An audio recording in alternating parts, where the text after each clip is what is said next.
Hello, lovely students, and welcome back to Learning English with Athena. Today, we're going to compare three different levels in English: B1, B2, and C1. B1 is intermediate level, B2 is upper intermediate level, and C1 is almighty advanced level of English. More specifically, we're going to be looking at the grammar at these levels. In this video, I'm going to give you some examples of the different grammatical structure you will learn to produce at each level. Right, let's get started with the grammar. First, I want to talk about making deductions. So we often use modal verbs like must and might to make deductions, but there are other structures that we can use too. Look at these examples and see if you can tell how they're getting more advanced. B1. I haven't seen Athena for weeks. She must be ill. B2. Actually, I think she might have gone away for the winter. And C1, the odds are she's hightailed it to Spain for a few months. She's always banging on about doing that. It's true, it's my dream to be in Spain. In the B1 example, you saw a present model of deduction, must be. In the B2 sentence, you saw a past model of deduction, might have gone. And at C1, you don't see a modal verb at all. I use the structure the odds are to say that something is very likely to be true. You can also see the vocabulary getting much more advanced at C1 as well. Okay, there is lots more to learn about that, but I think that's a good start. Next, I want to talk about conditional sentences. Let's go through those levels again and see how using conditionals changes from B1 to B2 to C1. These sentences are all about fitness.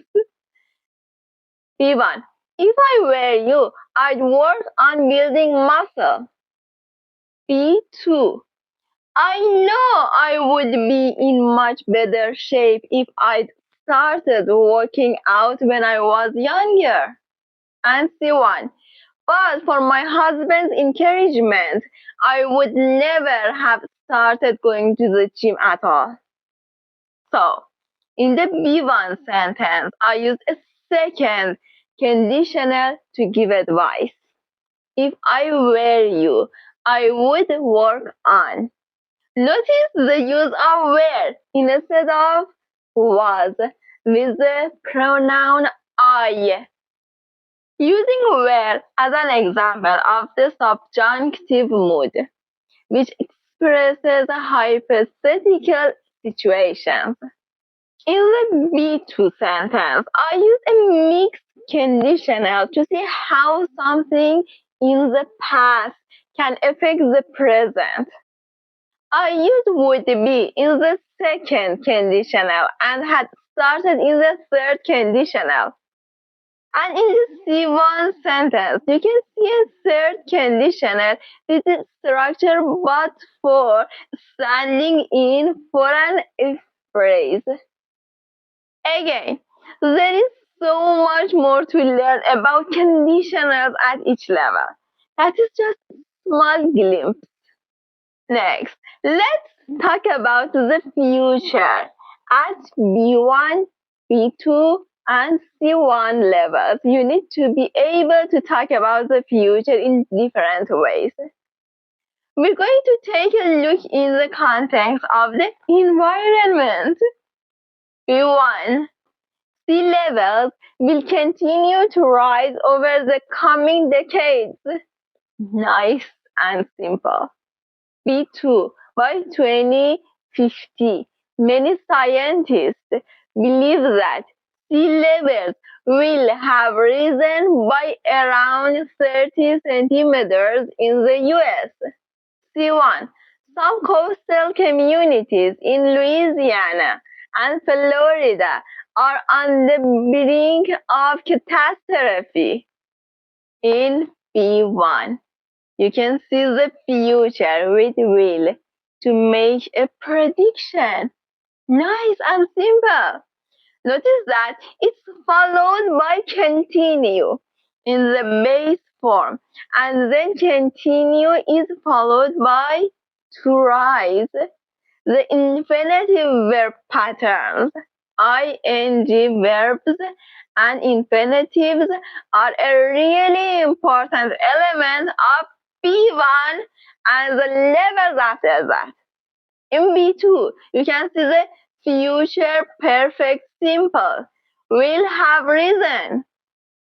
We use it to talk about something that will be completed by a certain time in the future. In the C1 sentence, we're missing the obvious future tense words like will. Instead, we have the phrase to be on the brink of. At C1, you are expected to use a variety of expressions like this to talk about future events. The next construction I want to talk about is the passive voice. And I want to talk about sushi. I love looking at the topics like the environment, fitness. Next topic, sushi. Here we go. B1. The sushi was prepared by a top chef.